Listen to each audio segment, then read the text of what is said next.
Hi guys, welcome back to the Secret Sanctuary. This is going to be a very low-tech review of the XM Studios Samurai Batman. This is my first XM Studios piece, so I'm a little bit freaked out right now because it's so cool. It came in the normal bomb-proof packaging that you'd expect from XM Studios, and I threw it together really quick. I wanted to get a review done and get it out there.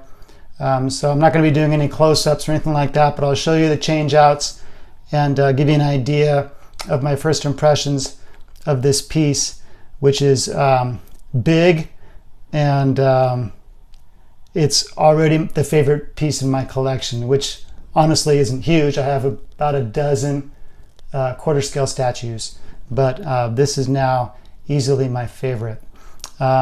Starting with the base, which is at least twice the size that I thought it was going to be. I've looked at pictures of this thing since it was first introduced maybe a year ago, or maybe it was 11 months ago when we first started seeing sketches. And I thought the base was quite a bit smaller. This bookcase is 14 inches deep, and it's extending a good inch beyond that.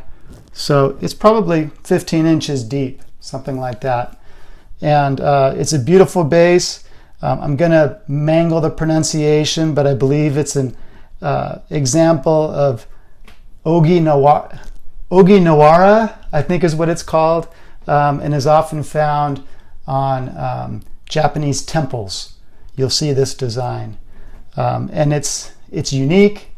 It's very different from your typical Batman base, and it's beautiful. I love the colors, just the subtle, this kind of looks like maybe it's supposed to be bronze in this area here and in the back of the base as well. I don't know if this is supposed to be a dragon or what, but it's a very cool design. I really like it. Very detailed. The figure itself is really amazing in the texturing and the different texturing of different parts. So you can just see the different colors. There's variations of silver, gray, bronze, gold, and of course black, which you would expect from Batman. It's quite a thing. It's fully sculpted, including the cape. The sword is real metal, I should say. It's not terribly sharp. You're not going to cut yourself, but it's real metal, which was kind of a battle for a while. I know originally it was going to be polystone, and fans kind of really encouraged XM to go with real metal. And they didn't think that they'd be able to do it for a while because they thought the metal would be too heavy and the magnet wouldn't support it. But somehow they figured it out, and luckily the design didn't suffer because there's a lot of detailing on the sword, and I was afraid that we would lose that detailing if it went to straight metal instead of polystone. But it's all there. It looks great. There are 5 portraits for this statue. I'm going to show you all of them.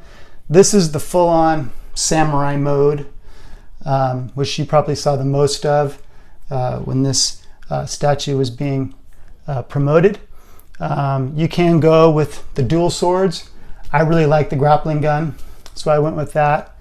But the full samurai has the extra shoulder pads, I guess, or guards. And then of course the samurai helmet. And it just looks very cool. I absolutely love it. To be honest, I'm still kind of getting my first look at it. So sorry if I look like I'm in awe, because I kind of am. But let me show you some switch outs. First I'll take the head off. And I'll take off these shoulder guards. The magnets, you'll be glad to hear, are pretty darn strong, so there shouldn't be any problem. These are kind of shoulder caps that you can use in place of the guards for kind of a leaner look. First I'll show you, I've kind of been considering this the semi-samurai look. It still has the kind of metal mouth guard thing that the samurai portrait has, without the traditional samurai design. And this might be my default portrait. I like this look a lot. It's still definitely Batman, but there's a hint there that this is something a little different, which I like. People were concerned about the color of his lips. In many of the promotional materials, they thought it was too dark. It looks really good here. It's very subtle. I don't know how the camera's picking it up, but looking at it, it looks just great. This portrait and the full samurai portrait have the gold eyes, which at first I wasn't sure if I was going to like, but I'm sold. It looks really neat. That's the semi-samurai portrait.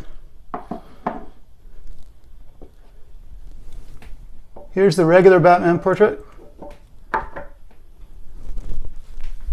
On this one, the lips are a little bit darker. Still not enough to bother me. He's got a little bit of 5 o'clock shadow, which looks just fine.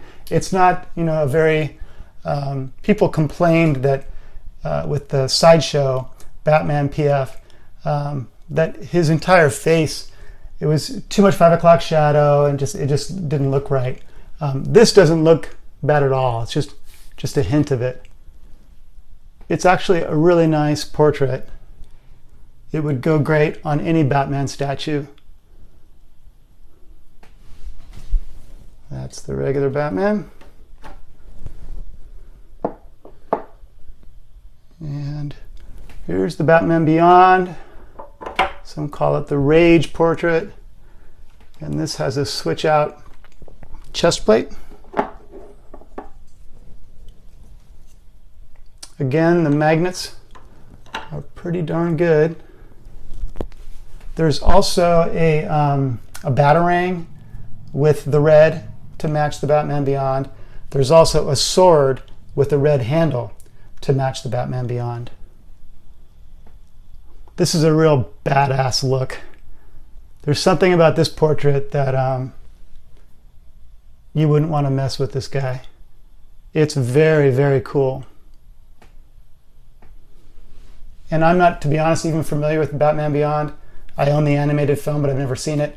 And I haven't really read the comics. I'm a huge Batman comic fan. I own a lot of Golden Age Batman comics. For some reason, I never read Batman Beyond. But I appreciate the actual portrait and chest plate because it's very cool. But I'm going to put this back on because this is going to be my default chest plate.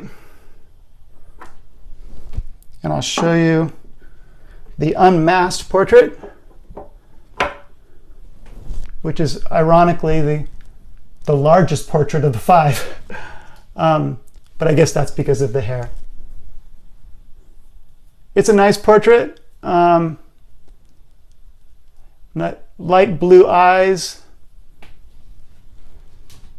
I don't know that I'll display it all that often, just because I can't imagine a scenario where Batman would be on a temple rooftop with a grapple gun and a sword without his mask on. So just from a story perspective, I don't think I would use this head, but it's very nice. Okay, I'm going to put back what I think is going to be my default head and talk a little bit about the cape. The cape is nice. It's fairly light. It's not even close to being as heavy as the Sideshow comic book PF, so don't even think about leaning issues or anything like that. I had a little trouble getting it on. There was some talk in some of the photos when this started appearing at some conventions, and it would have been the prototype at that time. I don't think it would have been a production statue, but that the cape didn't look right, that it was lifted off of the neck area. And I can see why. I had trouble getting mine in And to be honest, I'm not sure if I even have it correct now. This side seems to be flush against his shoulder and neck. This side is raised a little bit. But when I look at other statues, I'm starting to see photos on statue forums of people who have unboxed theirs. And theirs have the same look, where this side seems to be raised. It's a fraction of an inch. It's not a big deal. But it's not flush. But it's not something that I'm going to worry about or is going to concern me. The paint job is phenomenal. I mean, I've always heard that XM's paint application is vastly superior to anybody else, and I can see why they would say that. It's really amazing. There's not a blemish on it, which is a relief, because when you're ordering a statue from the other side of the world, I think shipping on this was over $300. You don't want a problem with it. You don't want to have to ship something back or ship the whole thing back for a replacement. That would be a major drag. But there are no issues that I can see with any part of this statue, which is absolutely wonderful. It's a load off my mind. Surprisingly, the value of the statue has gone up. One sold just last week on eBay. Someone was selling their pre-order, but that sold for $1,450 US, which is great because the statue originally was just, I think, about $700 US. So we're talking about a statue that's literally just released and has at least doubled in value in that time, which is extraordinary. Something that we're seeing already with XM's cable statue. So I'm kind of blown away. I got to figure out where the heck to put that huge box that this thing came in. And it came with a lot of paperwork. It came with a Batman file, which included information about the statue, information about those who worked on the statue, and then of course the usual XM Studios print that they include with every statue, which I won't show you, but it's exactly this. But it's worth having, and I very well may frame it and display it with the statue. If you have this on order, you are lucky. It's a great statue, and it's going to be sought after, I think, for a very long time. I could own this and have this as my only Batman statue. I've heard a lot of people talking about this as, it's not my Batman, it's, the samurai thing, I don't get it. But you don't have to use the samurai aspects of this statue. The regular Batman portrait is a great portrait. The Batman Beyond portrait is wonderful. The Unmasked portrait is great. So, the samurai thing is an option. To me, there's nothing samurai about the main suit. It looks kind of high-tech, which is cool. It's something that Bruce Wayne would want and would have for a Batman costume, but I wouldn't call it necessarily samurai. Some people have complained that he looks like he's too thin, that without that costume he would be too scrawny to be Batman. I like a leaner Batman. I really like the Prime 1 Batman Noel statue that came out recently. I didn't buy it because to me he looked too bulky. I don't like that look on Batman. It's completely personal preference. This is the Batman that I like, and I think he looks damn cool. So I think I'll wrap it up with that. Thanks for watching the video. Please like the video. Please subscribe to my channel.